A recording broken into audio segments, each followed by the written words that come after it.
How big a deal is this online event for the Hobbit community? Well, it's the biggest ever. This is the first time that this volume of fans will get a chance to see sneak previews of an upcoming film. It's going to be amazing. And has Peter ever done something on this scale in terms of the locations?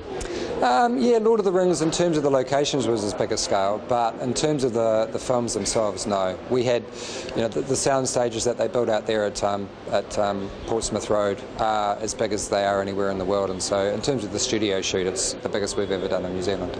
Now, we know that Hobbit fans are quite rabid in a good way, and you're getting a lot of experience of this now. Where are the biggest fans in the world for Hobbit? Are New Zealanders the biggest? Well, in terms of head of capita, probably, in terms of how many people we have living here, but the biggest territories outside of the States is Europe, and in Europe, Germany and Russia are the really heavy hitters. Right. $91 million worth in Russia alone, I think, and similar figures in Germany. And certainly when we go to the conventions, the German convention that we go to is one of the biggest in the world. Right, so you'd go to Q&As and things in those big halls like Comic-Con, is that how it works? Yeah, it is, and actually the Kiwis have kind of retrained the German fans as to how we do it. We do a lot of theatre sports. We take the mickey out of each other quite a lot. We actually do take the fun out of each other, and it's a way of showing the lighter side of what we do in the film industry, and I think that Kiwis are born entertainers. We actually quite like being in front of an audience. If you, as Nori, would rock in for your Q&A, what are you doing? You'd a couple of hundred people?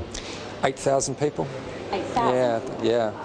The auditorium that they have, the place we do it in Germany, seats between 8,000 and 10,000 people, and it's absolutely packed. It's like being a rock star.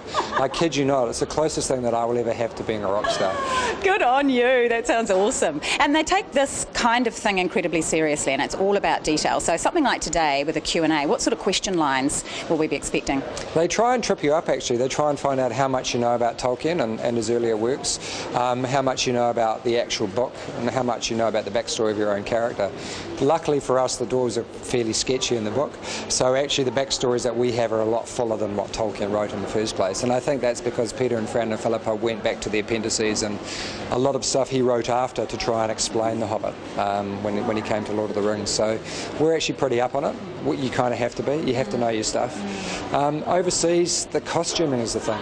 The costumes, the armour, and the lengths that they go to portray their favourite characters is pretty amazing. And we're seeing that in New Zealand now too. The whole cosplay thing is exploding. Yeah.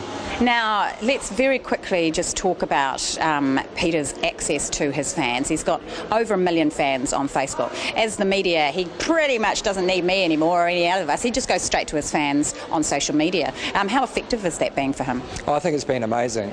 You do garner a lot of loyalty by giving people more than what they expect, and he's very aware of the fact that his core-based fans have allowed him to make the kind of films that he wants to make. You are a slave to how many people want to come and see your work, and it means that you have to be on your game, you have to produce something that wows them, but he does, and that loyalty that he shows, they give back tenfold. I think it's a very smart move, but I think he's just generous like that anyway. With the Desolation of Smaug, it's the middle film. We can crack straight into it. We don't need to set up any characters or any story. We're straight into it. I know you're not allowed to say anything really, but can you give us a little bit of an idea of what to expect with the film? Yeah, the first film does set up the characters. The second film, you crack into the conflict. There's a lot of conflict between the dwarves and many other races. We come face to face with nasty elves.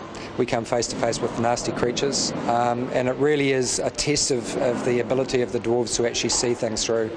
But we are introduced to some characters that we've seen before as well. There are characters that come back from Lord of the Rings, which is exciting for the fans especially. And yeah, it's the second film traditionally in a trilogy is where you really see the conflict and people being put in situations where they have to really fight to get out. So yeah, I'm excited. Yeah. And of course we've got that nasty dragon guy. We do indeed. Can't talk about him though. But we can't. What dragon? Yeah. Who knows? Jed, you're a legend. Thank you. Thank you very much.